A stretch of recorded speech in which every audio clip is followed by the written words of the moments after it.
अर्चना ma'am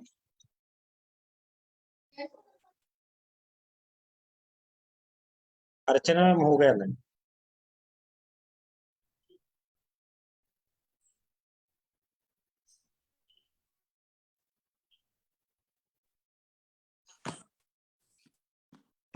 जय जिनेन्द्र। Vardhman education and research institute में आप सभी का बहुत बहुत स्वागत है। कहने को बहुत खुशी हो रही है कि आज हमारे Vardhman education and research Institute के बीए और एमए के रिजल्ट लग चुके हैं और सभी विद्यार्थी बहुत ही अच्छे मार्क्स से बहुत जन को मतलब बहुत ही अच्छे मार्क्स है और डिस्टिंक्शन से पास हुए हैं बहुत सारे विद्यार्थी। और हमारे परम पूज्य संयम प्रीति जी महाराज साहब जी का रिजल्ट भी बहुत ही अच्छा लगा है। 93% उनको मिले हैं और उनको खूब खूब अनुमोदना की। इतने अच्छे मार्क्स उन्होंने सब उनकी क्रिया करके सब रात के हमारे क्लासेस लेते हुए भी, दोपहर को नंदी सूत्र का क्लास होता था, रात को वापस क्लास होता था, इसे सब कंटिन्यूसली और वापस परम पूज्य प्रीति सुधा जी महाराज साहब जी की भी बहुत सेवा करते करते उन्होंने टाइम निकाल के इतना करना सच में खूब खूब अनुमोदना है।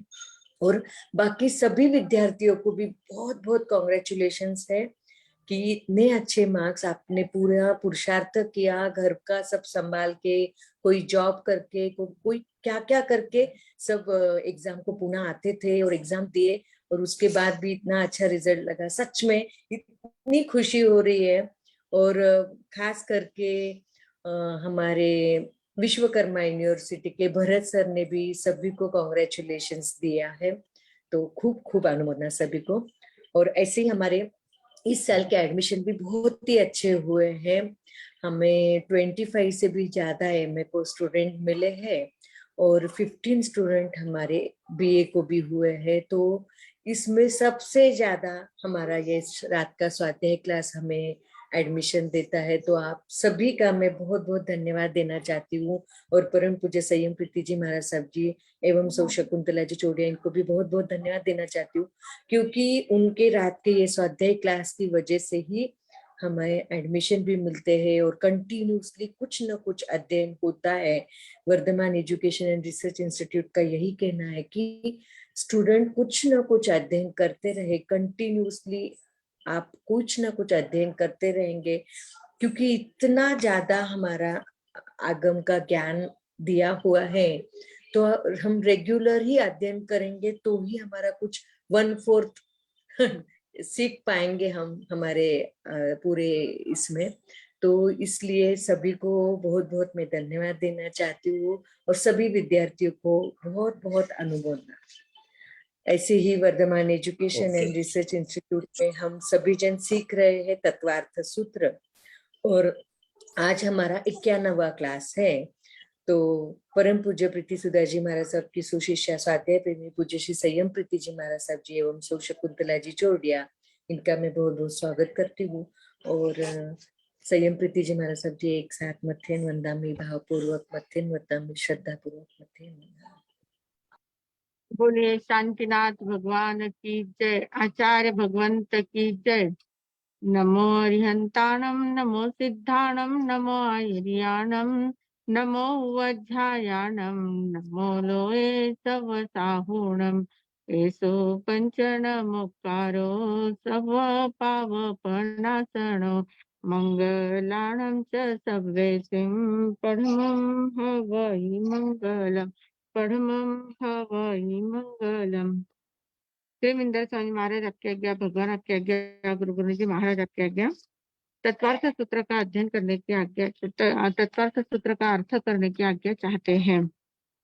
मोक्ष मार्गस्य नेतारम भेत्तारम कर्म भूभृताम ज्ञातारम विश्वतत्त्वानां वंदे तद्गुण लब्धये, वंदे तद्गुण लब्धये।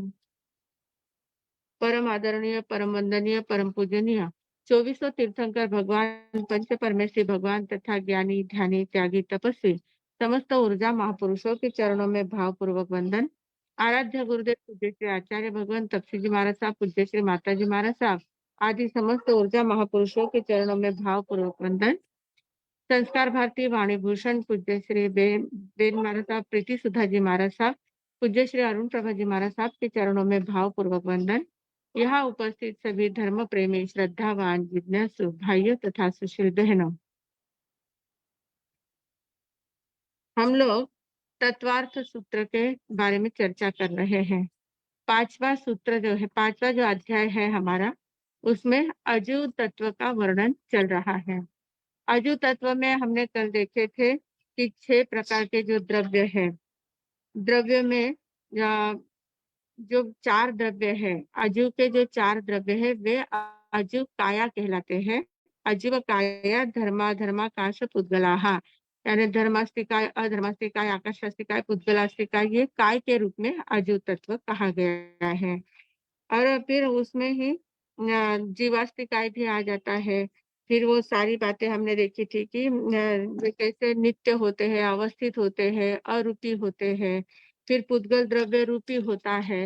ये सारी बातें हमने कल डिटेल में देखने का प्रयास किया था। अब आगे का जो हमारा सूत्र है, 5वां सूत्र है। 5वें सूत्र में उन्होंने कहा है कि जो 6 द्रव्य हैं, इन 6 द्रव्यों में 3 द्रव्य ऐसे हैं कि जो एक द्रव्य के रूप में ही होते हैं, अनेक रूपों में नहीं होते हैं, वो एक ही रूप में होते हैं। और 3 द्रव्य दूसरे जो है वो अनंत रूप में होते हैं, अलग-अलग प्रकार से होते हैं। तो वो कौन से 3 द्रव्य है जो एक ही रूप में होते हैं, उसका 5वां सूत्र कहा गया है उसके लिए। तो कहा है कि आकाशादेक द्रव्याणि, आकाशादेक द्रव्याणि, आ आकाशात यानी क्या? यानी तब तक, यानी आकाश तक, आकाशास्तिकाय जो द्रव्य है वहां तक के जो सूत्र है, मतलब कौन से सूत्र हो गए? धर्मास्तिकाय, अधर्मास्तिकाय और आकाशास्तिकाय। ये तीनों जो सूत्र द्रव्य जो है, आकाशात यानी आकाश द्रव्य से पहले तक जितने भी द्रव्य है वे सारे एक द्रव्यानि, आकाशात देक द्रव्यानि, देक यानी एक द्रव्यानि, आकाशात एक द्रव्यानि, ऐसा उसका संधि विच्छेद होता है। तो ये जो 3 द्रव्य हैं, धर्मास्तिकाय, अधर्मास्तिकाय और आकाशास्तिकाय, ये तीनों द्रव्यों को एक द्रव्य के रूप में माना गया है। एक द्रव्य के रूप में ही क्यों माना है? मतलब क्या है एक द्रव्य के रूप में, यानी इसका अर्थ क्या होता है? क्योंकि ये जो तीनों द्रव्य है, ये तीनों द्रव्य संपूर्ण आकाश में व्याप्त है। उनके ऐसे विभाग नहीं है, यहाँ का धर्मास्तिकाय अलग है, वहां का धर्मास्तिकाय अलग है, वहां का आकाशास्तिकाय अलग है, यहाँ का अधर्मास्तिकाय अलग है। ऐसा अलग अलग उसके विभाग नहीं हो सकते हैं, उनको हम विभाजित नहीं कर सकते हैं। संपूर्ण अखंड द्रव्य है। जैसे एक रूम में हम हॉल में बैठे हुए हैं, हॉल में, संपूर्ण हॉल में हवा भरी हुई है। हवा, वायु तो चलती ही रहती है ना, वायु का संपूर्ण रूम में है, तो उस वायु का को हम विभाजित नहीं कर सकते हैं। संपूर्ण रूप में है तो उसको ये इधर की वायु का है, वो उधर की वायु का है, ऐसा उसका भेद नहीं कर सकते हैं। तो ऐसे ये जो तीनों द्रव्य जो है, ये तीनों द्रव्य संपूर्ण लोक में व्याप्त है। संपूर्ण लोक, जितना भी लोक का आकार हमने देखा था, 14 राज्य लोक है, संपूर्ण जितना लोकाकाश है उतने संपूर्ण लोक में ये तीनों द्रव्य व्याप्त है। एक ही स्थान पर इनका एक ही अखंड रूप में है, अखंड रूप में है। जो अमूर्त होता है ना, वो अखंड रूप में होता है, क्योंकि हम देख नहीं पाते हैं, ना धर्म द्रव्य को देखते हैं, ना अधर्म को द्रव्य को देखते हैं, ना आकाश द्रव्य को देख सकते हैं। हम देखते नहीं है पर उसको महसूस जरूर करते हैं, उसकी अनुभूति जरूर लेते हैं, उसको देख नहीं पाते हैं, दिखता नहीं है, वे अरूपी है, इसलिए वे दिखते नहीं है। तो अरूपी होने की वजह से उसके खंड खंड विभाजित नहीं हो सकते, वे संपूर्ण लोक में व्याप्त है, एक ही द्रव्य कहलाते हैं। संपूर्ण द्रव्य, संपूर्ण लोक में व्याप्त ऐसा एक द्रव्य के रूप में वे होते हैं। धर्मास्तिकाय भी, अधर्मास्तिकाय और आकाशास्तिकाय, ये तीनों द्रव्य। वैसे पुद्गल द्रव्य है, जीव द्रव्य है और काल द्रव्य है, ये तीनों विभाजित हो सकते हैं, खंड खंड रूप में हो सकते हैं। खंड खंड रूप में कैसे? अब जीव द्रव्य कहा तो हर एक की आत्मा अलग अलग है, कितने अनंत जीव है, अनंत जीव है। जितने शरीर है उतने जीव है, जहाँ-जहाँ शरीर है हमारे, तो मतलब स्थूल शरीर जहाँ-जहाँ है वहाँ जीव है। और वनस्पति काय में देखें तो हम कहते हैं कि एक शरीर आश्रित अनंत जीव रहते हैं। मतलब जीवों का अस्तित्व अनंत रूप में है, अनंत प्रकार से जीव है, अनंत प्रकार के जीव है, अनंत अस्तित्व वाले जीव होते हैं। जीव के आत्माएँ अनंत होती है। वैसे ही पुद्गल द्रव्य जो है, पुद्गल द्रव्य के भी हम अनेक रूप देखते हैं। कितने ही प्रकार होते हैं पुद्गल द्रव्य के, छोटे-बड़े कितने-कितने रूप, कितने आकार, कितने प्रकार, सब अलग-अलग उसको विभाजित कर सकते हैं। और पुद्गल द्रव्य तो रूपी है, रूपी को तो विभाजित किया जा सकता है। जो भी जीव है, जो भी पुद्गल द्रव्य है, जो भी वस्तु हमें दिखती है, उन सबका हम विभाजन कर सकते हैं, सबको अलग-अलग टुकड़े-टुकड़े कर सकते हैं। स्कंध उसके अलग-अलग कर सकते हैं, इसलिए उसके अनंत प्रकार हैं। तो एक पुद्गल द्रव्य नहीं कह सकते, पुद्गल द्रव्य के अनंत प्रकार है। जीव द्रव्य एक नहीं कह सकते, जीव अनंत जीव होते हैं। वैसे ही काल के परमाणु भी, काल के जो कालाणु होते हैं, वे भी अनंत है, अनादिकाल से काल चलता आ रहा है, अनंत काल तक चलने वाला है। उसके कालाणु जो है वो भी अनंत होते हैं। तो इस प्रकार ये तीनों द्रव्य अनंत रूप में होते हैं, पर जो धर्मास्तिका, अधर्मास्तिका और आकाशास्तिकाय है, इसके हम विभाजन नहीं कर सकते। ये संपूर्ण अखंड रूप से, अविभाज्य रूप से, समग्र रूप से वे व्याप्त होते हैं। ऐसे ये 3 द्रव्य होते हैं। आकाशादेक द्रव्यानि। आ आ यानी तब तक, आकाशात आकाशात यानी आकाश द्रव्य के तक जितने भी द्रव्य हैं, वे सारे एक द्रव्यानि, एक द्रव्य के रूप में होते हैं। फिर कहा कि अगर ये एक ही द्रव्य के रूप में है, तो उनका कार्य क्या होता है? वो क्या करते हैं? कार्य उनका कैसे चलता है? तो आगे का जो सूत्र कहा है, उसमें कहा है कि निष्क्रियाणि च, उनका कार्य नहीं होता है, वे कार्य नहीं करते हैं। जो आकाश, ये तीनों द्रव्य है, धर्म द्रव्य, अधर्म द्रव्य और आकाश द्रव्य, ये तीनों निष्क्रिय है, कार्य नहीं करते हैं। अब हम कहेंगे कि निष्क्रिय कैसे हो सकते हैं? हमने तो देखा है कि जो द्रव्य है उसमें गुण होते हैं और गुणों की पर्याय सतत बाहर निकलती है। फिर ये धर्म द्रव्य जो है वो गति में सहायक होता है। अधर्म द्रव्य जो स्थिति में सहायक होता है। आकाश द्रव्य वो अवगाहन देने का काम करता है। इतना काम तो वो करते हैं, फिर उनको निष्क्रियाणि क्यों कहा? निष्क्रियाणि किस हिसाब से कहा गया है? तो यहाँ कहते हैं कि क्रिया जो होती है, क्रियाएँ 2 प्रकार की होती हैं। क्रियाएँ 2 प्रकार की होती हैं। एक होती है परिणमन क्रिया और दूसरी होती है गति क्रिया। परिणमन क्रिया और गति क्रिया, ऐसे 2 प्रकार से क्रियाएँ होती हैं। तो परिणमन क्रिया यानी क्या? कि जो द्रव्य है, उस द्रव्य में जो गुण है, उन गुणों में सतत परिणमन होते रहता है, सतत उसकी पर्याय बाहर निकलती है और उसमें परिणमन होते रहता है। ये परिणमन स्वाभाविक क्रिया है, तो वो क्रिया परिणमन क्रिया कहलाती है। तो यहाँ जो निष्क्रियाणि शब्द दिया गया है, ये परिणमन द्रव्य की अपेक्षा से नहीं, परिणमन क्रिया की अपेक्षा से नहीं दिया है, परिणमन तो उसमें होता ही है। पर निष्क्रियाणि जो शब्द दिया है वो गति क्रिया के अभाव में कहा गया है। उनमें गति क्रिया नहीं होती है। गति क्रिया का अर्थ क्या होता है? गति क्रिया एक स्थान से दूसरे स्थान तक जाना, उसको गति कहते हैं। तो ये गति क्रिया ये तीनों द्रव्य नहीं करते हैं। वो करेंगे भी कैसे? संपूर्ण लोक में अगर वो व्याप्त है, तो वो कहाँ जाएँगे? उनको जाने के लिए दूसरा स्थान ही नहीं है। संपूर्ण लोक में वो व्याप्त है, उनका अस्तित्व संपूर्ण लोक में है। तो गति क्रिया कर ही नहीं सकते, गति क्रिया उनमें हो ही नहीं सकती। सिर्फ हम लोगों को गति में सहायता देते हैं, मतलब वो हमारे साथ चलते नहीं हैं, गति नहीं करते हैं। हम गति कर रहे हैं तो वो सिर्फ हमें उनकी सहायता से हम गति कर सकते हैं। वो है इसलिए हम गति कर सकते हैं, वो है इसलिए हम स्थिति में स्थिर रह सकते हैं। आकाश है इसलिए हम उसमें रह सकते हैं। वो देने का कार्य कर रहा है, पर वो स्वयं देता नहीं है, स्वयं कहता नहीं कि आओ तुम मेरे इसमें बैठो, ऐसा नहीं कहता है।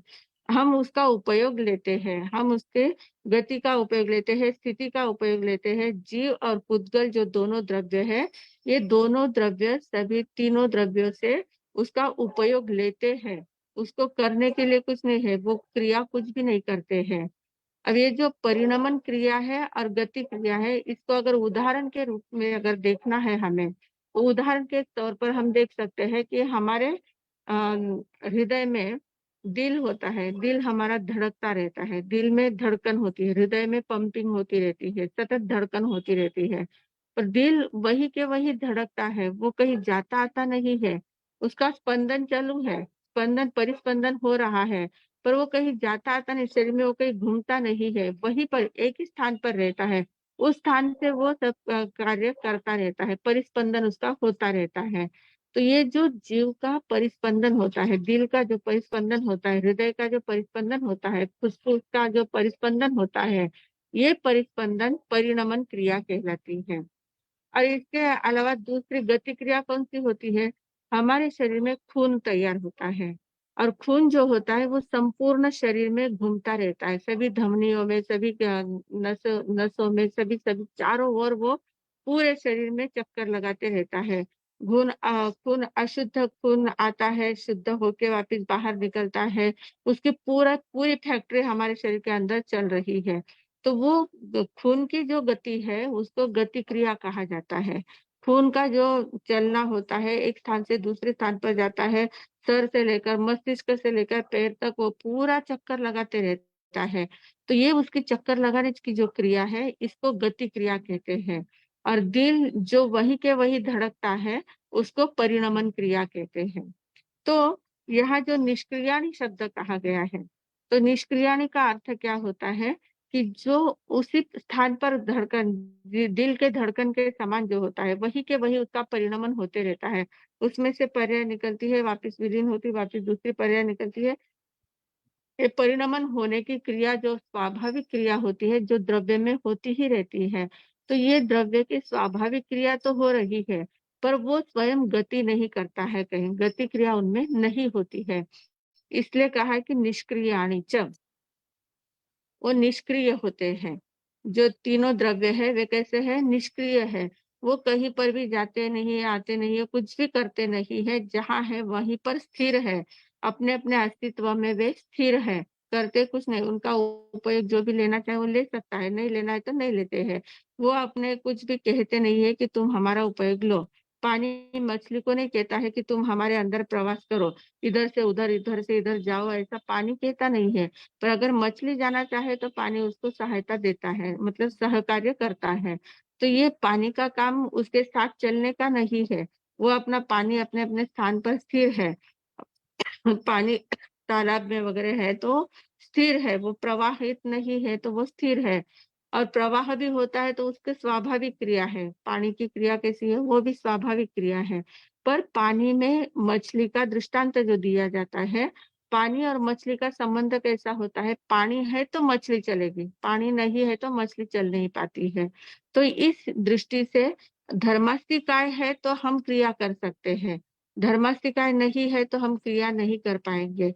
तो ये धर्मास्तिकाय का सिर्फ़ परिणमन क्रिया उसमें काम करती है, गति क्रिया उसमें काम नहीं करती है। तो इस सूत्र से हमें यही संदेश मिलता है कि क्रिया तो होती है पर परिणमन क्रिया होती है और निष्क्रिया ने जो कहा है वो गति क्रिया की दृष्टि से कहा गया है।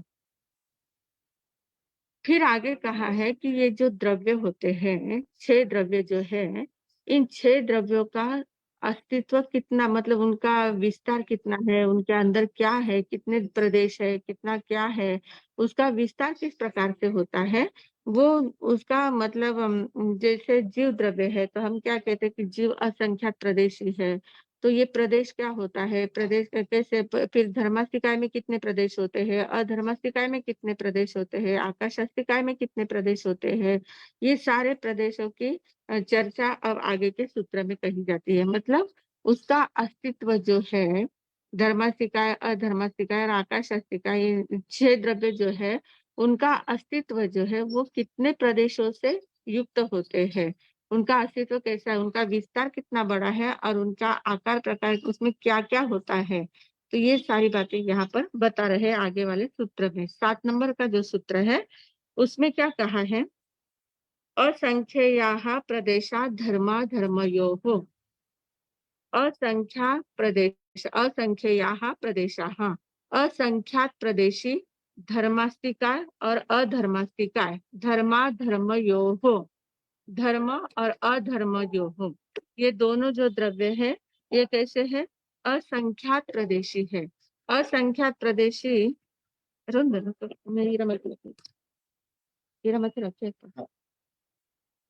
असंख्यात प्रदेशी का अर्थ क्या होता है? जो प्रदेश जो होते हैं, प्रदेश किसे कहते हैं? प्रदेश का अर्थ होता है कि जैसे प्रदेश के दो अर्थ है, हमने पहले भी देखे थे। एक तो पुद्गल द्रव्य जो होता है, पुद्गल में स्कंध, देश, प्रदेश और परमाणु पुद्गल, ऐसे 3-4 प्रकार उसमें पुद्गल में होते हैं। और आत्मा के भी प्रदेश होते हैं, संख्यात असंख्यात प्रदेश है, आत्मा के है या धर्मास्तिकाय के, अधर्मास्तिकाय के है, आकाशास्तिकाय के है, इनके भी प्रदेश है। तो प्रदेश होते हैं, पर वो तो अरूपी है, तो अरूपी के प्रदेश कैसे हो सकते हैं? किस प्रकार से प्रदेश होते हैं? तो कहते हैं कि जो हमारे परमाणु होता है ना, पुद्गल द्रव्य का जो परमाणु है, परमाणु का अर्थ क्या होता है कि जिसके 2 विभाग नहीं हो सकते। किसी भी दृष्टि से 2 विभाग जिसके नहीं हो सकते हैं, पार्टलेस पार्ट, पार्ट जिसके पार्ट हो ही नहीं सकते वापिस, ऐसा जो पार्ट है उसको परमाणु कहते हैं। कि जिसके 2 विभाग किसी भी मशीन के द्वारा, किसी भी सूक्ष्म से सूक्ष्म यंत्र के द्वारा भी वो 2 विभाग जिसके नहीं हो सकते, इतना सूक्ष्म जो अंश होता है उसको परमाणु कहते हैं। और ऐसे परमाणु को रहने की जितनी जगह लगती है, वो परमाणु जितने स्थान में रहता है उतने स्थान को प्रदेश कहते हैं, उतने स्थान को प्रदेश कहते हैं। तो ये प्रदेश की परिभाषा हो गई। कौन से? धर्मास्तिका, अधर्मास्तिका आदि जो प्रदेश, जिसमें इसमें जो प्रदेश कहते हैं, इसके प्रदेश की यह परिभाषा हुई कि परमाणु को रहने की जो स्थान होता है, उतने स्थान को प्रदेश कहते हैं। पर पुद्गलों में जो प्रदेश होता है, उसकी उस प्रदेश की परिभाषा अलग है, वो अपन आगे देखेंगे। ये इस प्रदेश की परिभाषा हमें देखनी है, क्योंकि ये अरूपी है, तो उसमें सिर्फ रहने का स्थान जो है वो खाली स्थान है। उस स्थान को हम देख नहीं पाते हैं, रिक्त स्थान है।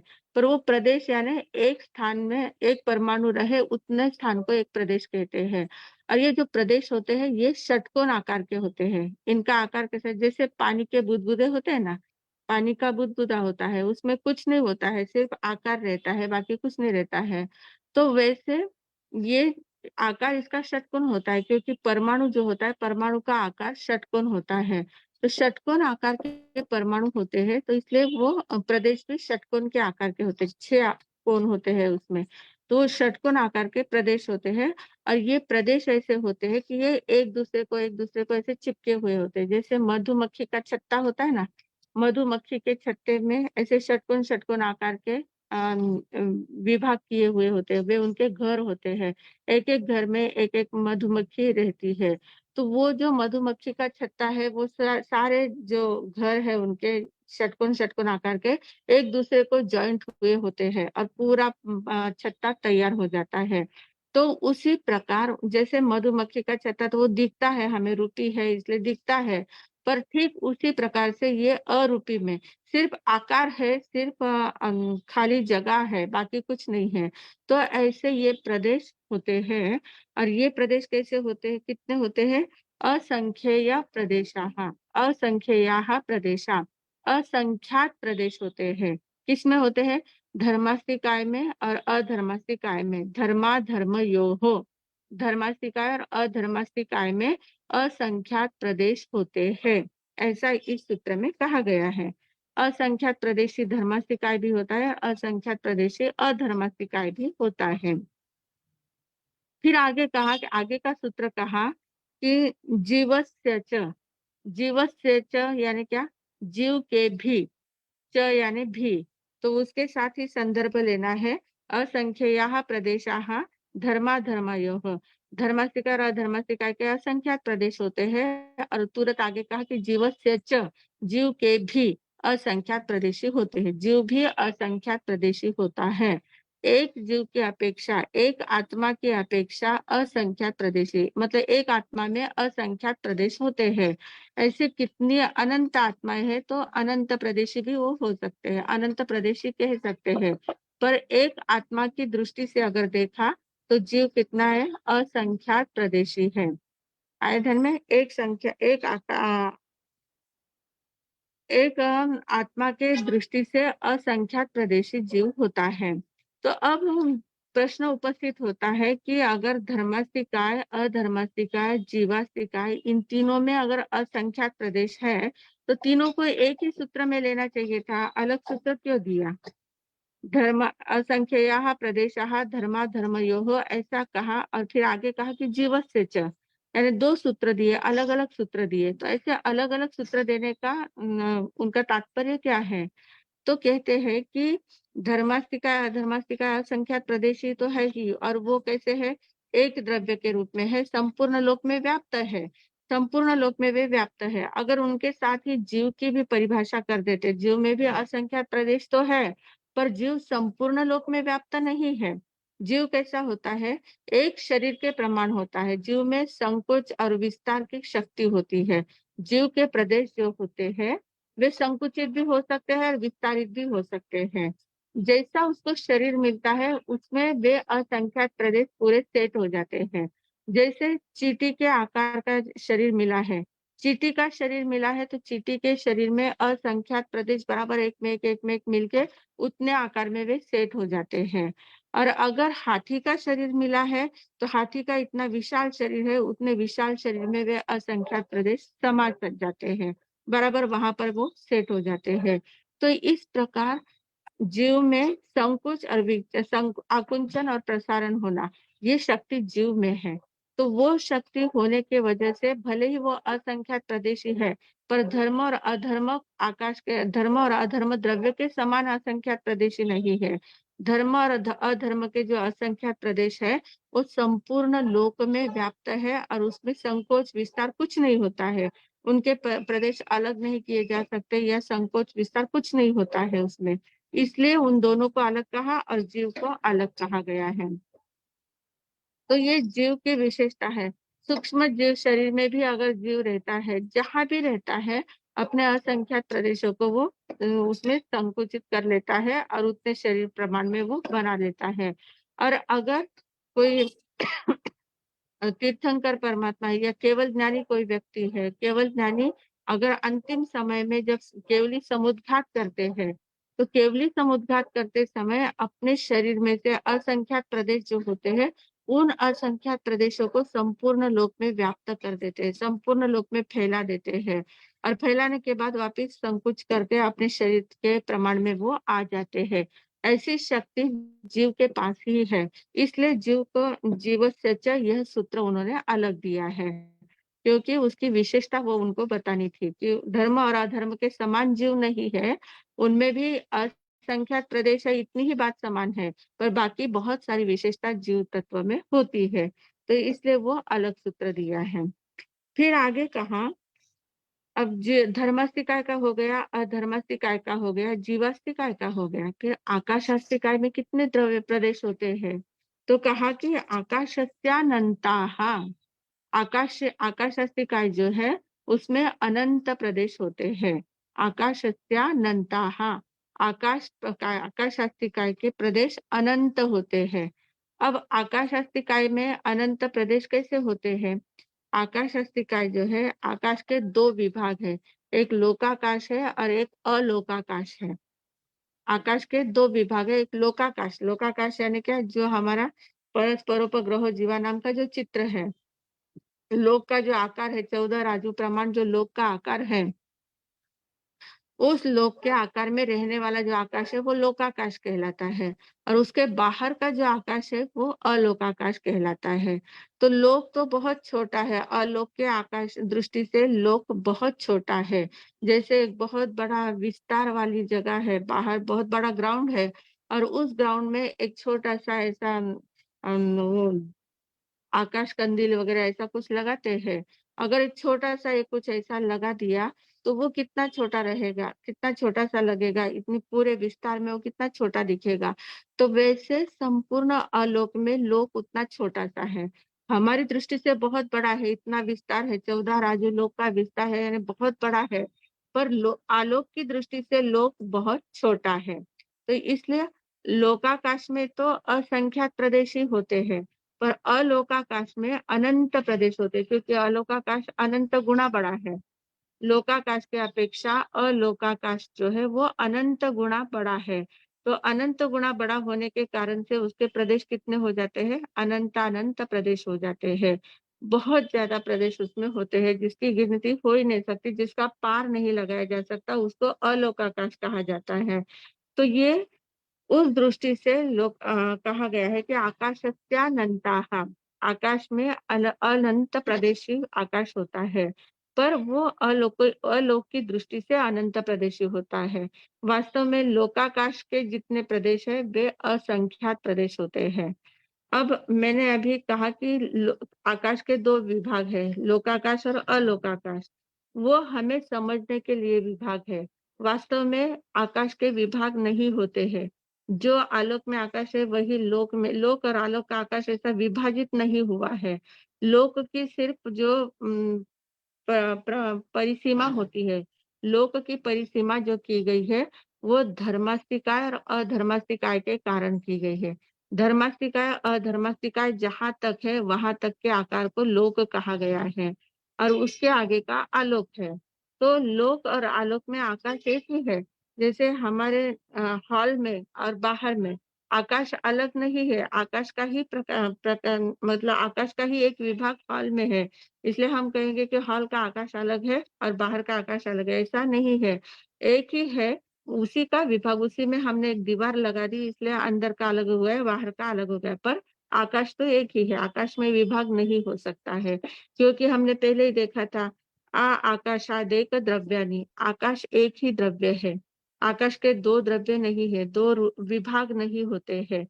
आकाश के विभाग नहीं हो सकते हैं। इस दृष्टि से आकाश एक ही है। इसलिए उन्होंने कहा कि आकाशस्यानंताः, तो आकाश द्रव्य अनंत प्रदेशी है, पर लोकाकाश जो है वो असंख्यात प्रदेशी है। इस बात को बराबर ध्यान में लेना है। लोकाकाश में असंख्यात प्रदेश होते हैं और अलोकाकाश की दृष्टि से अनंत प्रदेश है, ऐसा उन्होंने कहा है। अब क्या होता है, लोकाकाश के जो असंख्यात प्रदेश है ना, संपूर्ण लोक में असंख्यात प्रदेशी लोकाकाश है, और आकाश का गुण क्या होता है, वो अवगाहना देता है। तो संपूर्ण लोक में धर्मास्तिकाय भी है, संपूर्ण लोक में अधर्मास्तिकाय भी व्याप्त है, और आकाश भी व्याप्त है। तो ये तीनों द्रव्य एक साथ रहते हैं। जहाँ जितने प्रदेश आकाश द्रव्य के हैं असंख्यात प्रदेश, उतने ही प्रदेश धर्मास्तिकाय के भी है, और उतने ही प्रदेश अधर्मास्तिकाय के भी होते हैं। तीनों के इक्वल प्रदेश होते हैं। और आत्मा के भी असंख्यात प्रदेशी जो कहा गया है, तो आत्मा के भी असंख्यात प्रदेश उतने ही होते हैं, जितने धर्मास्तिकाय अधर्मास्तिकाय आकाशास्तिकाय के हैं। लोकाकाष्टिकाय के जितने प्रदेश है उतने ही प्रदेश आत्मा के भी होते हैं। इसीलिए तो जब समुद्घात करते हैं तो संपूर्ण लोक में हमारे आत्म प्रदेश व्याप्त होते हैं। तो आत्म प्रदेश संपूर्ण लोक में व्याप्त होते हैं, तो उसका अर्थ है कि आत्मा के असंख्यात प्रदेश है वो संपूर्ण लोक में चादर के समान पूर्ण व्याप्त हो जाते हैं। तो जितने प्रदेश आकाशास्तिकाय के हैं उतने ही धर्मास्तिकाय के हैं, उतने ही अधर्मास्तिकाय के होते हैं, और उतने ही जीवास्तिकाय के भी प्रदेश होते हैं। तो ये बात एकदम व्यवस्थित रूप से ध्यान में लेना है। और आकाश के अलोकाकाश का अनंत प्रदेशी है। तो ये चारों के असंख्यात प्रदेश हमारे ध्यान में आ गए। आगे कहा है कि अब जो पुद्गल द्रव्य है, पुद्गल द्रव्य में कितने प्रदेश होते हैं? पुद्गल द्रव्य का कैसा हिसाब लगा सकते हैं? ये चारों तो अरूपी है, इसलिए उनके असंख्यात प्रदेश वो ध्यान में आ गया। पर पुद्गल द्रव्य कैसा है?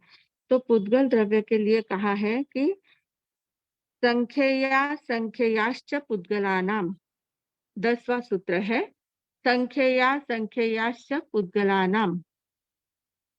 कौन सा रिपीट करना है वापस? असंख्यात प्रदेशों का असंख्ययाः प्रदेशाः धर्माधर्मयोः, धर्मास्तिकाय अधर्मास्तिकाय इनके असंख्यात प्रदेश होते हैं। प्रदेश की परिभाषा देखिए, एक परमाणु को रहने का जितना स्थान लगता है उसको एक प्रदेश कहते हैं। ऐसे असंख्यात प्रदेश धर्मास्तिकाय के हैं, असंख्यात प्रदेश अधर्मास्तिकाय के हैं। जीवस्य च कहकर ये बताया कि जीव जीव में भी एक जीव की अपेक्षा भी असंख्यात प्रदेश होते हैं। एक जीव में असंख्यात प्रदेश, एक आत्मा में असंख्यात प्रदेश होते हैं। और कहा कि आकाशस्यानंताः, आकाश में अनंत प्रदेश होते हैं, आकाश अनंत प्रदेशी कहलाता है। तो किस दृष्टि से कहा कि लोकाकाश जो है उसमें तो असंख्यात प्रदेशी होते हैं, पर अलोकाकाश की दृष्टि से अनंत प्रदेशी है। आकाश जो अनंत प्रदेशी कहा है वो अलोक की दृष्टि से अनंत प्रदेशी कहा है। लोकाकाश में तो असंख्यात प्रदेश ही होते हैं। तो ये चारों द्रव्य जो है धर्मास्तिकाय, अधर्मास्तिकाय, आकाशास्तिकाय और जीवास्तिकाय, इन चारों में असंख्यात प्रदेश होते हैं। चारों अरूपी है। अरूपी होने के कारण से उनके जो जीव के भी असंख्यात कैसे होते हैं। तो जीव में भी असंख्यात प्रदेशी होते हैं। हम कहते हैं ना जीव असंख्यात प्रदेशी जीव है। जीव के भी असंख्यात प्रदेश है। जो जब जीव संपूर्ण लोक में व्याप्त होता है तो असंख्यात प्रदेश में ही वो अपने एक-एक प्रदेश को स्थित कर सकता है। असंख्यात प्रदेश है इसलिए असंख्यात प्रदेश से संपूर्ण लोक में वो व्याप्त हो सकता है। नहीं तो वो अगर अनंत प्रदेशी होता तो संपूर्ण लोक में व्याप्त नहीं हो सकता, फिर लोक के बाहर उसको जाना पड़ता। या उतने होते नहीं, लोक के बाहर कोई जा ही नहीं सकता है। तो लोक में ही संपूर्ण लोक में व्याप्त है तो असंख्यात प्रदेश संपूर्ण लोक में होते हैं। पर जीव के असंख्यात प्रदेश है उसमें विशेषता ये होती है कि वो आकुंचन भी कर सकता है, प्रसारित भी कर सकता है। जीव जैसा शरीर उसको मिलता है उस शरीर के प्रमाण में अपने प्रदेशों को बराबर स्थित कर देता है। जितने प्रमाण में शरीर मिलता है, उतने ही शरीर में वो हाँ, केवल ज्ञानी ही कर सकते हैं, पर केवल ज्ञानी आत्मा के प्रदेश बढ़ा-घटा तो नहीं सकते ना। जितने आत्मा के प्रदेश है, उतने ही उनके भी प्रदेश रहते हैं। हर एक आत्मा में असंख्यात प्रदेश रहते हैं। केवल ज्ञानी वो प्रक्रिया कर सकते हैं। समुद्घात की प्रक्रिया केवल करने में केवल ज्ञानी समर्थ होते हैं, इसलिए वो करते हैं। तो वो हम सिर्फ उदाहरण के लिए लेते हैं कि जैसे केवल ज्ञानी अपनी आत्मा के प्रदेशों को संपूर्ण लोक में व्याप्त करते हैं, वैसे हमारी भी आत्मा में असंख्यात प्रदेशी है। हमें भी जब केवल ज्ञान होगा, जब हमें भी करना होगा तो हम भी कर सकते हैं, संपूर्ण लोक में व्याप्त कर सकते हैं। मतलब हर एक आत्मा में एक जैसी आत्माएँ हैं। हर एक आत्मा में असंख्यात प्रदेश होते हैं, हर एक आत्मा में अनंत गुण होते हैं। जैसे सिद्ध भगवान में केवली भगवान में अनंत गुण उन्होंने प्रकट किए हुए हैं, वे हमारे दबे हुए हैं। आत्मा कर्मों के आवरण के कारण से दबे हुए हैं। वो गुण हमारे खुले हुए नहीं है, इसलिए हम में वो शक्ति प्रकट नहीं हो रही है। पर हर एक की आत्मा उतनी ही शक्तिशाली है। हर एक आत्मा में असंख्यात प्रदेश होते हैं, अनंत गुण होते हैं। गुण और प्रदेश में फ़र्क है, ध्यान में लेना। गुण ये क्वालिटी है, उसमें वे स्वभाव जो आत्मा का स्वभाव है या जो गुण कहलाते हैं, विशेषताएँ जो होती है उसको गुण कहते हैं। और प्रदेश जो है वो क्षेत्र की दृष्टि से है, आकार की दृष्टि से है। आत्मा कैसा है, आत्मा का आकार कितना है, तो आत्मा को असंख्यात प्रदेशी कहा गया है। असंख्यात प्रदेशी आत्मा होती है, संपूर्ण शरीर में वो व्याप्त होती है। जैसा शरीर उसको मिलता है, जितने प्रमाण का शरीर उसको मिलता है, उतने प्रमाण के शरीर में वो व्याप्त हो जाते हैं। उसमें वो विशेषता होती है। तो ये बातें इसमें कही गई हैं। अब पुद्गल द्रव्य जो है, पुद्गल द्रव्य के लिए कहा है 10वां सूत्र, संख्यया संख्ययाश्च पुद्गलानाम। पुद्गल द्रव्य के संख्यात प्रदेश, असंख्यात प्रदेश या च शब्द दिया है। संख्यया संख्ययाश्च, संख्यात, असंख्यात और अनंत। अनंत पीछे आकाशस्य अनंता हा शब्द जो दिया है उसके साथ इसको संदर्भ लेना है कि अनंत भी होते हैं। तो पुद्गल द्रव्य में संख्यात प्रदेशी होता है, असंख्यात प्रदेशी होता है, अनंत प्रदेशी भी होता है। पुद्गल द्रव्य के अनेक प्रकार होते हैं, क्योंकि पुद्गल द्रव्य जो है वो विभाजित हो सकता है। वो रूपी द्रव्य है, रूपी द्रव्य को हम खंड-खंड करके देख सकते हैं। और जो पुद्गल द्रव्य होता है, वो उसके जो परमाणु होते हैं, परमाणु एकदम सूक्ष्म होता है, जो हमने अभी पहले देखा था कि परमाणु एकदम सूक्ष्म है। उन परमाणुओं का परमाणु जब एक साथ इकट्ठे हो जाते हैं, एक दूसरे को जुड़ जाते हैं, तो जुड़ने के बाद उसका स्कंध तैयार हो जाता है। परमाणुओं का जब परमाणु जुड़ जाते हैं तो उसका स्कंध तैयार होता है और वो स्कंध हमें दृष्टिगोचर होता है। उस स्कंध को हम देख सकते हैं। परमाणु को हम देख नहीं सकते हैं, पर जब वो बहुत सारे इकट्ठा हो जाते हैं तब हमें दिखाई देता है। तो ये परमाणु जो है, वो अगर असंख्यात परमाणु एक साथ इकट्ठा हो गए तो वो असंख्यात प्रदेशी स्कंध तैयार हो जाता है। संख्यात परमाणु इकट्ठे हुए तो संख्यात प्रदेशी परमाणु कहलाएगा और अनंत परमाणु जब इकट्ठा होकर स्कंध बनता है तो अनंत प्रदेशी परमाणु कहलाएगा। तो जितने परमाणु जिस हिसाब से इकट्ठे होते हैं, जैसा गोला तैयार हो जाता है, वैसे उसका कहा जाता है संख्यात प्रदेशी है या असंख्यात प्रदेशी या अनंत प्रदेशी है। तो उसको उस हिसाब से लिया जाता है। तो जिसकी काउंटिंग की जा सकती है उसको संख्यात प्रदेशी कहा जाता है। वास्तव में संख्यात प्रदेशी परमाणु भी हमारे दृष्टिगोचर नहीं हो सकता है क्योंकि अनंत पुद्गल परमाणु मिलते हैं तब वो थोड़ा-सा दिखने लायक होता है। तब वो थोड़ा-सा बिंदु के रूप में वो तैयार सामने दिखता है। तो अनंत पुद्गल परमाणुओं का पिंड ही हमारे दृष्टिगोचर होता है। पर अगर सूक्ष्म यंत्र के द्वारा अगर उसके विभाजन किए जाते हैं, परमाणु का तो विभाजन नहीं होता है, पर संख्यात परमाणु अगर मिल जाते हैं, तो उसको हम सूक्ष्मदर्शक यंत्र से देख सकते हैं। असंख्यात परमाणु मिले तो उसको भी सूक्ष्मदर्शक यंत्र से देख सकते हैं। और अनंत पुद्गल परमाणु तो हम प्रत्यक्ष भी देख सकते हैं।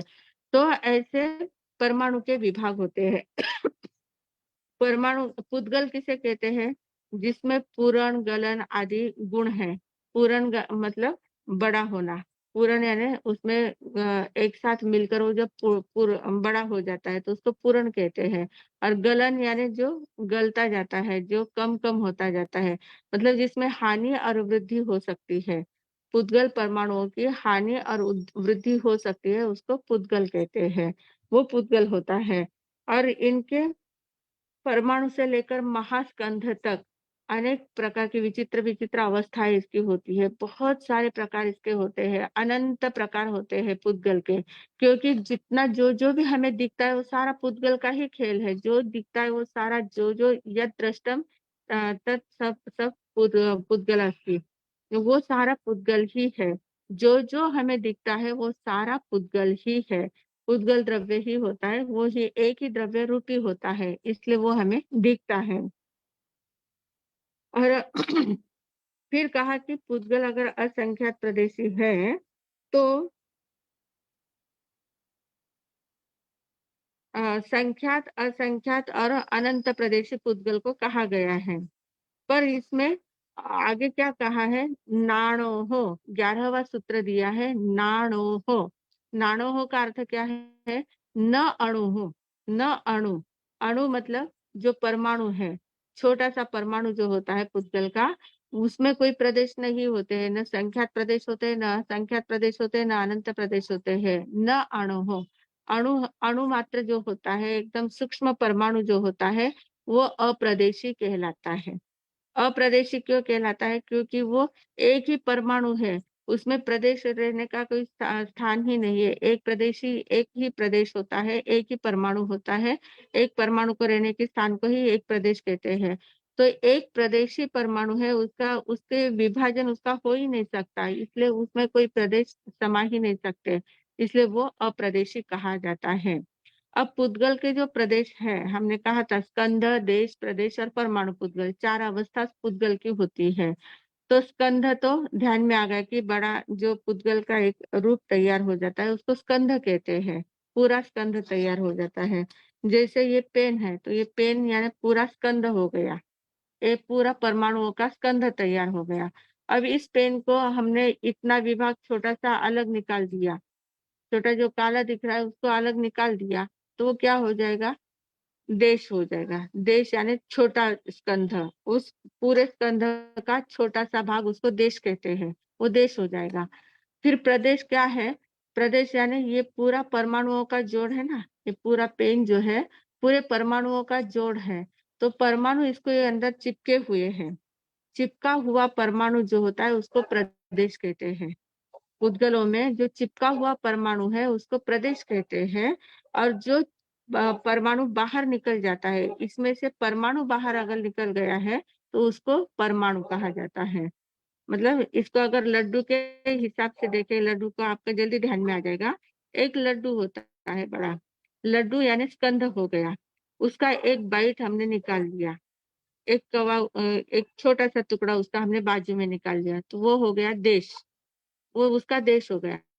अब वो जो लड्डू है वो बहुत सारे कणों को जुड़ा हुआ है, बहुत सारी बूंदियाँ उसमें लगी हुई है, बूंदी का लड्डू है, मोतीचूर का लड्डू है, तो बहुत सारे बूंदी के पूरे जो दाने होते हैं वो सब चिपके हुए होते हैं। तो वो जो एक-एक दाना है, जैसे हम उसको एक परमाणु समझे, अभी समझने की दृष्टि से सिर्फ मैं उदाहरण के लिए दे रही हूँ। तो ये जो एक बूंदी जो उसको चिपकी हुई है, वो प्रदेश कहलाएगी। और वही बूंदी अगर बाहर निकल जाती है लड्डू से, एक ही बूंदी का कण, छोटा-सा कण बाहर निकल जाता है, तो उसको परमाणु कहा जाता है। तो वो चिपका हुआ परमाणु प्रदेश कहलाता है और बाहर निकला हुआ परमाणु, परमाणु कहलाता है। तो ऐसा ये प्रदेश, इसका जो प्रदेश है, पुद्गल का जो प्रदेश है, वो मतलब चिपका हुआ प्रदेश, स्कंध को चिपका हुआ परमाणु, उसको प्रदेश कहते हैं। और स्कंध से अलग हुआ परमाणु जो होता है, वो परमाणु कहलाता है। और स्कंध का एक छोटा-सा टुकड़ा अलग होना, उसको देश कहा जाता है। और स्कंध यानी संपूर्ण परमाणुओं का पिंड जो होता है। तो इस प्रकार ये परमाणु के पुद्गल के प्रकार हमने देखे हैं। पुद्गल कैसा द्रव्य है? रूपी द्रव्य है। उसके स्कंध, देश, प्रदेश, परमाणु, पुद्गल सभी प्रकार उसके होते हैं। और उसमें संख्यात, संख्यात प्रदेशी, असंख्यात प्रदेशी, अनंत प्रदेशी और अप्रदेशी भी, ऐसे भी उसके प्रकार होते हैं। अप्रदेशी सिर्फ अणु अणु जो होता है, परमाणु जो होता है वो अप्रदेशी होता है, बाकी संख्यात, असंख्यात, अनंत प्रदेशी होते हैं। तो इस प्रकार पांचों द्रव्यों की बातें हमने देखने का प्रयास किया, उसका आकार प्रकार कैसा है वो देखने का प्रयास किया है। उसमें कितने-कितने प्रदेश होते हैं, प्रदेशों की परिभाषा भी देखी है। क्रिया कैसे 2 प्रकार की होती है, उन क्रियाओं को भी हमने देखने का प्रयास किया है। तो ये सारे भौतिक द्रव्य, जो बाहर के जो द्रव्य है, 6 द्रव्य जो है, इन 6 द्रव्यों को व्यवस्थित रूप से जब हम समझ लेते हैं, तो इन द्रव्यों के ऊपर जो हमारा मोह होता है, जो दिखता है हमें, पुद्गल द्रव्य जो दिखता है उसके प्रति जो आकर्षण होता है, तो वो आकर्षण हमारा कम होने में मदद होगी, क्योंकि पता है कि ये परमाणु पुद्गल का सारा खेल है, ये सारे परमाणु मिल गए इसलिए ऐसा रूप उसका तैयार हो गया है। ये जब बिखर जाएँगे तो सब रूप चला जाएगा। तो इस प्रकार उसमें जो आसक्ति हमारी बढ़ जाती है, वो आसक्ति कम होने के लिए ये हमें फ़ायदा करेगा। इसलिए इसको हमें समझने के प्रयास करना है। तो हमारा समय तो हो चुका है, इसलिए अब यहीं पर मैं विराम लेती हूँ। ओम शांति। अब आगे हम सोमवार के दिन वापस मिलेंगे। आज हमारा तीसरा क्लास पूरा हो चुका है।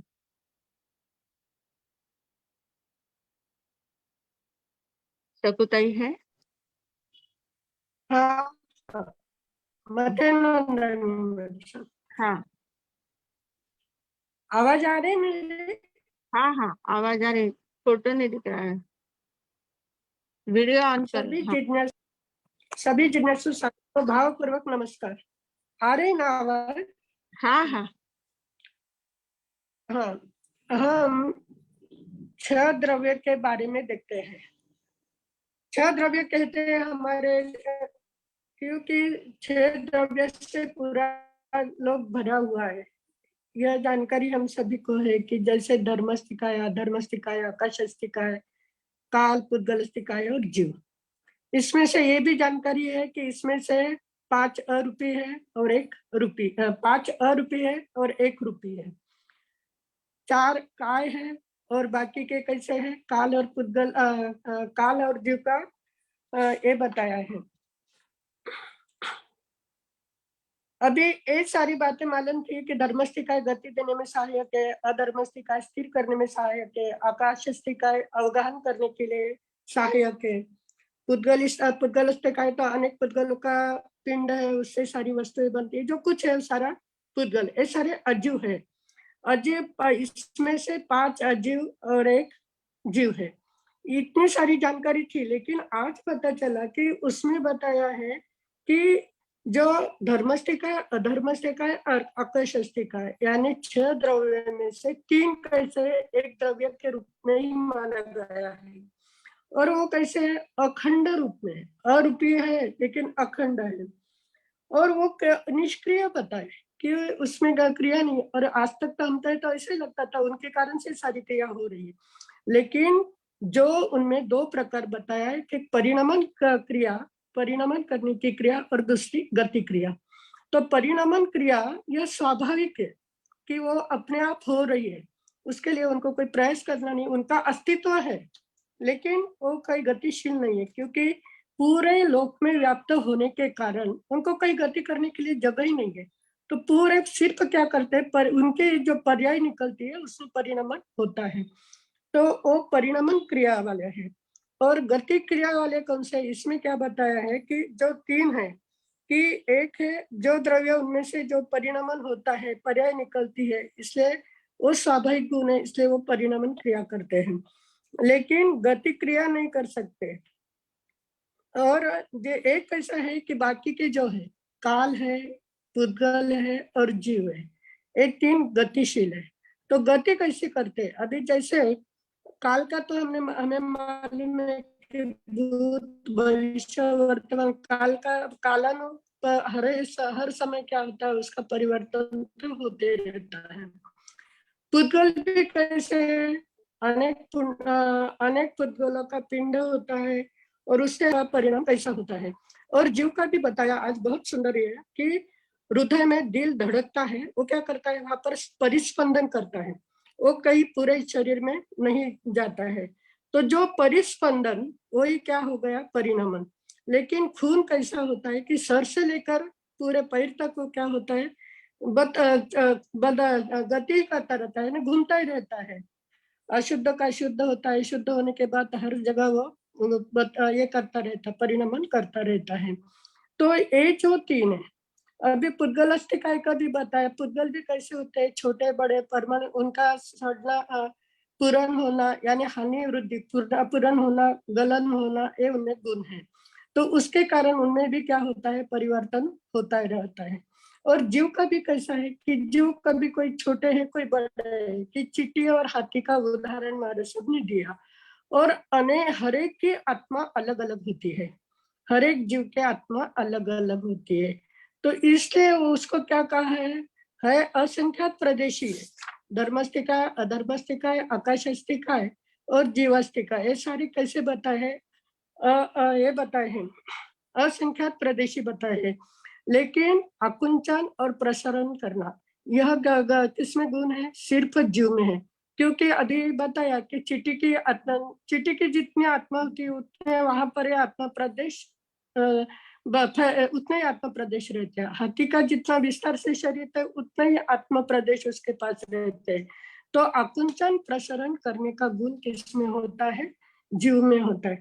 यानी बहुत महत्वपूर्ण बातें हमें समझी है कि तीन द्रव्य कैसे है, परिणमनशील है और तीन गतिशील है।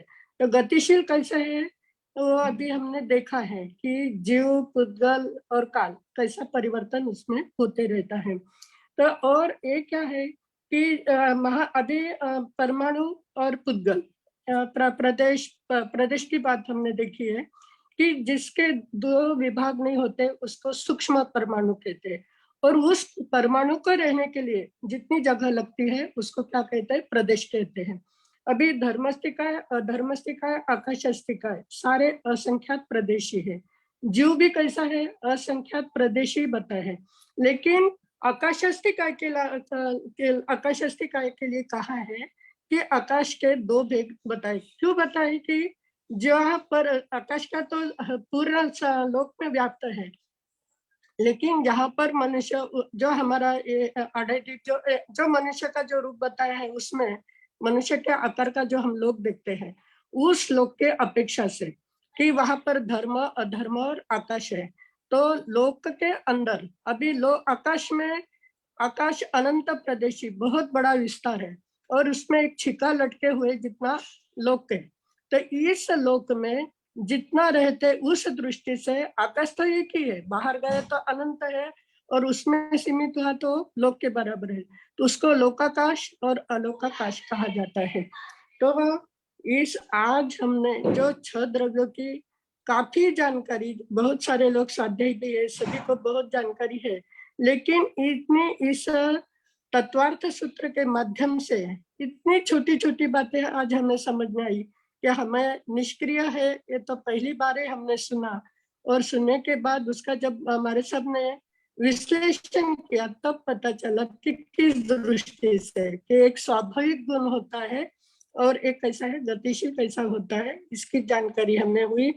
और सब बहुत अच्छी तरह से ये छोटी छोटी बातें समझते हैं तो हमारे सामने पूरे 6 द्रव्यों का सारा चित्रण खड़ा रहता है, और उसका चिंतन मनन करने से अभी हमें पता चलेगा कि किस तरह से संख्यात प्रदेशी, असंख्यात प्रदेशी और अनंत प्रदेशी और सूक्ष्म परमाणु कैसा बताया है, अप्रदेशीय। लड्डू का उदाहरण देकर उन्होंने बहुत अच्छी तरह से समझाया है। तो ये सारी बातें अभी हमारे अभ्यास वर्ग है, तो कुछ कुछ बातें अभी हमारे लिए हमेशा के लिए ध्यान में रहेगी, ऐसा विश्लेषण हमारे साहब ने किया है। और उस पर हम भी क्या करेंगे, चिंता आज सुनाए सुनकर छोड़ना नहीं है, इस पर हमेशा क्या करेंगे, चिंतन करेंगे, तब पता चलेगा। किसी को आपको समझाना है तो आपके पास पूरा, हमारे पास क्या है, सारा चित्रण दिया हुआ है, और उसके अनुसार ही किसी ने कुछ इस क्लास के माध्यम से और ऐसी ही पढ़ाई मन लगा के हम करेंगे, तभी हमारा भी क्या होगा कि हमारी भी अंतर चक्षु खुलने का अंतर चक्षु खुलेगा, और हमें भी हमारे साहब ने जितना ज्ञान प्राप्त किया है कई अंशों में भी हम भी ज्ञान प्राप्त करने का प्रयास करेंगे। इसी मंगल भावना के साथ मैं विराम लेती हूँ। और हमारा साहब का जो आज का रिजल्ट आया बहुत ही सुंदर, आउटस्टैंडिंग उनको ये मिला हुआ है, तो हमारी सबकी ओर से हमारा सबका बहुत बहुत हार्दिक हार्दिक बधाई देते हुए अभिनंदन करते हैं।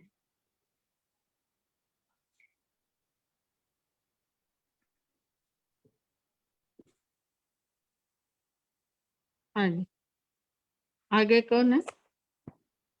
अर्चना, महेश भैया है कर रहे मथेन शीतल। महाराज साहब, महाराज साहब मुझे एक डाउट है। हमने कल पढ़ा था कि 5 जो है, मतलब क्या कहते हैं उसको, 5 द्रव्य जो है वो रूपी, मतलब 5 द्रव्य रूपी नहीं है और सिर्फ पुद्गल द्रव्य रूपी है। पर जीव को भी तो हम लोग देखते हैं ना? जीव को कहाँ देखते हैं? जीव कहाँ दिखता है? अच्छा, जीव सिर्फ आत्मा पकड़ना है। आत्मा को देख नहीं सकते, आत्मा का अनुभव होता है। आत्मा का सिर्फ अनुभव होता है, आत्मा दिखती नहीं है, आंखों से नहीं दिखती है, वो अनुभूति का विषय है आत्मा का। तो आत्मा का जो अनुभव होता है वो बात अलग है, आत्मा को आत्मा से देखना वो बात अलग है। आत्मा ऐसे दिखती नहीं, कॉमनली दिखती नहीं है। हम सजीव को देखते हैं, मतलब जीव सहित जो शरीर है उस शरीर को हम देखते हैं। शरीर हलन चलन करता है, इसलिए कहते हैं कि इसमें जीव है, ये सजीव है। जीव सृष्टि जो हम देखते हैं वो सजीवता की दृष्टि से हम देखते हैं, पर वो अरूपी ही है। आत्मा अरूपी है, वो दिखती नहीं है।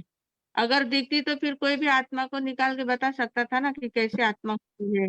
बहुत लोग प्रश्न पूछते हैं, आप आत्मा है कहते हैं, तो आत्मा कैसी हो, हमें बताओ। वो कैसे फिर बता नहीं। आज का जो था कि जीव भी असंख्यात प्रदेश है, उसमें आपने एक चींटी का और हाथी का उदाहरण दिया।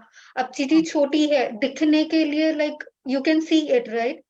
तो फिर वो भी मतलब शरीर ही हम देख रहे हैं जो शरीर पुद्गल ही देख पदार्थ रहे है। हैं, हम तो सिर्फ फिर वो शरीर देख जीव की सकते हैं। दृष्टि से कैसे कहा है? जीवास्तिका को क्यों कहा है फिर? फिर जीवास्तिका मतलब उसमें रहने वाली जो आत्मा की जो शक्ति है उसमें रहने वाली, वो आत्म शक्ति में इतनी ताकत है, वो असंख्यात प्रदेशी है। और वो जैसा शरीर उसको मिलता है वैसे वो सेट होती जाती है, वैसे वो उसमें स्थित कर लेते हैं अपने आत्मा प्रदेशों को, वहां पर वो स्थित करती, वो आत्मा की शक्ति है। होना, प्रसारित होना, ये आत्मा की शक्ति है। और वो जब हलन चलन करती है तो इसलिए हमें ध्यान में आता है कि ये जीव है। जीव है वही हलन चलन करेगा, एक स्थान से दूसरे स्थान पर जाएगा, जो भी क्रिया करेगा वो जीव है तभी कर सकता है। अजीव होने के बाद आत्मा उसमें से निकल जाती है तो कुछ नहीं कर पाती, तो उसका फिर वो मृत जीव को पुद्गल का like it's a composition right, जीव को पुद्गल का सहारा मिला, मतलब शरीर इज अ पुद्गल, उसकी वजह से हलन चलन हो रहा है ना।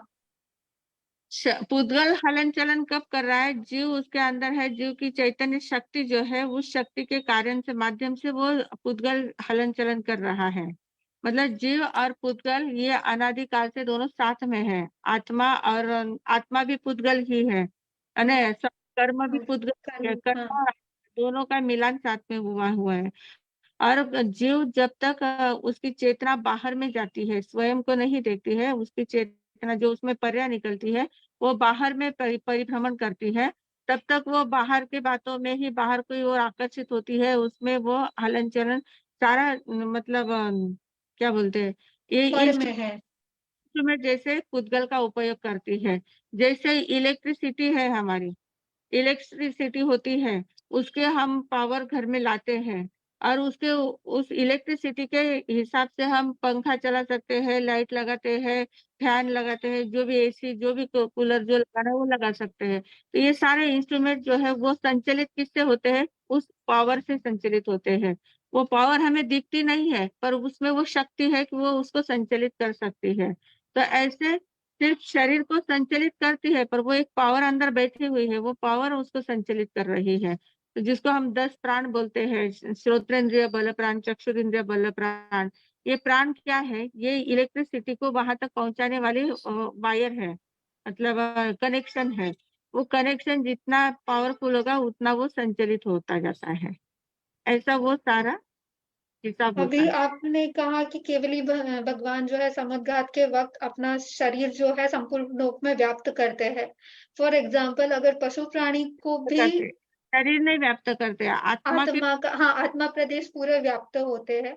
अगर बाई चांस अगर हम लोग हाँ बोलो।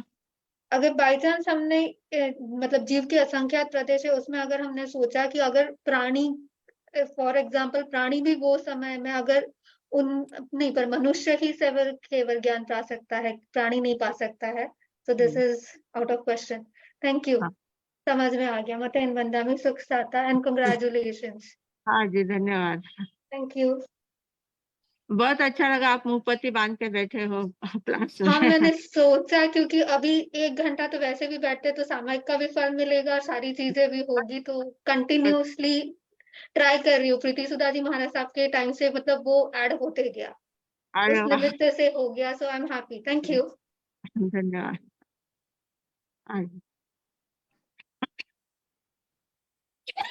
धन्यवाद शीतल जी। आगे प्रेरणा जी है।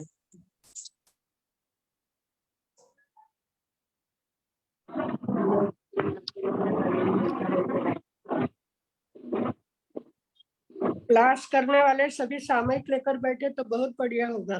चातुर्मास भी चल रहा है, उस बहाने एक एक सामयिक जिसकी नहीं होती उसकी हो जाएगी।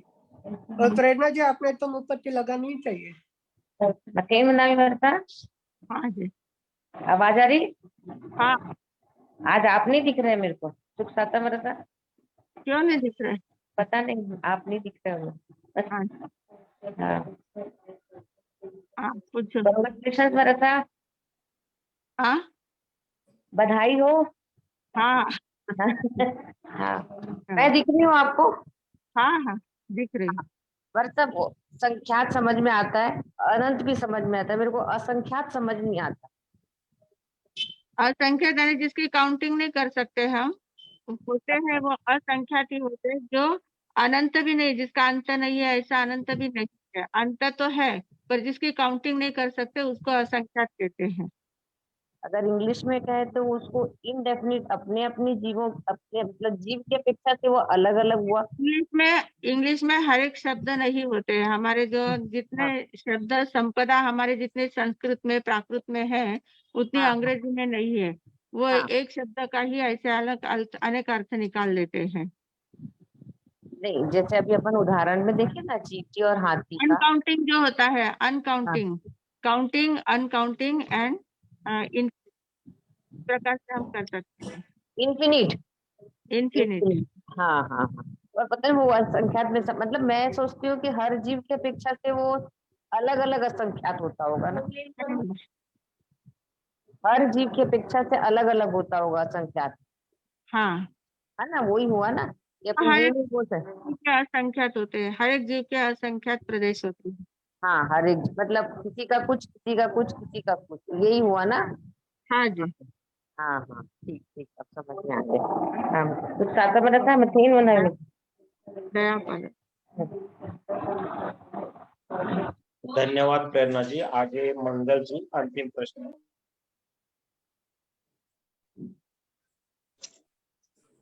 मथेन वंदा मार साहब जी, हाँ जी, दया पालो। सुख सहता है।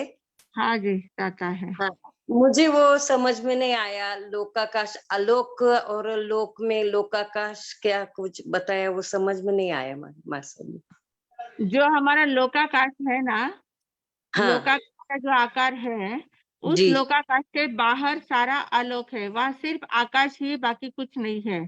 जी। जिसको हम ब्लैक होल कहते हैं, कृष्ण राजी कहते हैं, आजकल हाँ के भाषा में अलग अनेक प्रकार उसको कहते हैं, पर जी। उसके बाहर कुछ भी नहीं है, सिर्फ आकाश ही आकाश होता है। हाँ तो हाँ उसको आकाश कहते हैं, अलोक कहते हैं। ये लोक है और वो अलोक है। हाँ, लेकिन उसमें क्या अनंत प्रदेशी है अलोकाकाश हाँ, में? उसमें आकाश कितना अनंत है ना, कितना बड़ा आकाश है, उसका हिसाब नहीं कर सकते थे। हाँ, फिर लोक में हम्म। असंख्यात प्रदेशी और अलोक में अनंत प्रदेशी है, अनंत प्रदेशी है। यानी वो बहुत बड़ा है, इसके लिए काउंटिंग नहीं है, इसके लिए हाँ, अनंत ये वो प्रदेशी। अनंत, उसका अंत ही नहीं है कहीं। हाँ जी जी ऐसे जी उसका अंत नहीं पार नहीं पा सकते उसका। जी जी। हाँ, बहुत बहुत बधाई मार साहब जी, आपको बहुत हाँ जी, कांग्रेचुलेशन। धन्यवाद हाँ धन्यवाद धन्यवाद। सभी का सहयोग था, इसलिए पढ़ाई कर सके और हो सके, बाकी कुछ नहीं है। हाँ, एकस ना कल का बाद में हाँ देंगे आप, हाँ सही। हाँ, हाँ, चलो। ध्यान कर। हाँ धन्यवाद धन्यवाद अब मंगल जी। आगे पचकान और मंगल का। हाँ अभी जी, एक जन है पर कल लेंगे, शकुंजी जैन। समय बहुत। हाँ हाँ जी। पंचकान कल के लिए ओम शांति शांती शांती। नवकाची पोरशी 1.5 पोरशी 2 पोरशी आपापल्या धारणाप्रमाणे उपेक्षित पचकान अस्नम पाणम खायमम सायमम अनर्थना भोगिनम सहसा कारणम सव समाही हत्या कारणम ओसिरे योसिरे योसिरे। कल का व्यास नाम ओम शांति शांति शांति। दुसरे दिवसनारा 2 उपरांत दिवसना 3 या रातना 24 पचकान अनर्थना भोगिनम सहसा कारणम सव समाही हत्या कारणम ओसिरे योसिरे योसिरे। कल का एकाच नाम ओम शांति शांति शांति। उभयसुरे एकाचनारा एकटक उपरांत दिवसना 3 या रातना 24 पचकान अनर्थना भोगेनम सहसा कारणम सव समाही हत्या कारणम ओसिरे ओसिरे ओसिरे। अरे बाप रे, 7 उपवास एक साथ, धन्य है आप। मतलब कौन सा तप कर रहे हो ये? ओम शांति शांति शांति। गुरुदेव की आज्ञा से, माता जी माता की आज्ञा से, शासन की शक्ति से, सबकी सद्भावना से, सद्गुरुनाथ की कृपा से उगय सूर्य 16 भत्तम पचखे दिवसना 3 या रातना 24 पचखान अस्नम पाणम खायमम सायमम अनर्थना भोगेनम सहसा गारणम सव समाही हत्या गारणम ओसिरे ओसिरे ओसिरे। एक साथ 7 उपवास पचकने वालों को धन्यवाद धन्यवाद धन्यवाद, बहुत बहुत धन्यवाद।